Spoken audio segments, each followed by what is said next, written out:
August 7, sa buwag, kapit na postes. Kung na-postes mo siguro to. Si Ate Palin, sa mga time, kailangan Palin daw niya. After ato, simpa na kagiri, simpa na okay. Siyempre, tayo klasik, kahit kung ato na time. Tapos sa punto, may backslide ko, 6 months na ako nakasimpa. Before ko na ako sa team, gatugtog mga birthday song sa oras pa naman. You know, kita ang gwapo na yung ganawa, maputi, kanang maskara-maskara. Anak.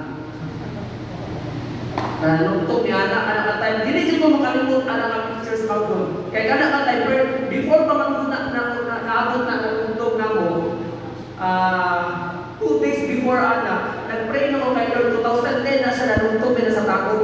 Kapag mo sa mga tugtog na mo, kanang mga fact ng Jesus, mga nana, basta akin sa Ginoo tanan ng mga tugtog at nakatime.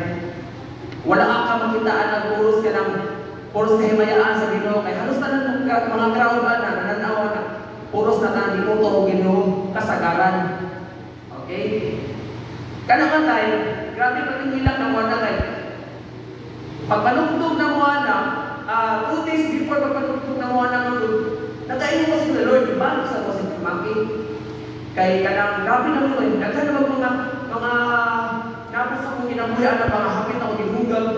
Sa mo alam ng uso ba na maglipat ko. So naging ulang. Nagpray ko kay Lord na Lord, kanang balik si Kuya Maki sa mula. Kaya gusto ko na kumabalik si simbahan. So, pag magtugtog na mo na, pag ulit na mo, diya sa convenience sa may panahon Christian school na i-convenience sa kilid. Kaya sino pa yung Lord, kanang magay kong style Lord na kanang mubalik na ko si Montila, di na ko ano, dako na ako silang kabisyuman. Nakita na ko si Kuya Daboy, si Pastor Ding, encounter to the time. Pero wala ako kasimpa to the rin. Kato nga time, sa layo malandaan, kaya ako minakita din ang luha, nakain ko na yun nga, wala, pangatik ako.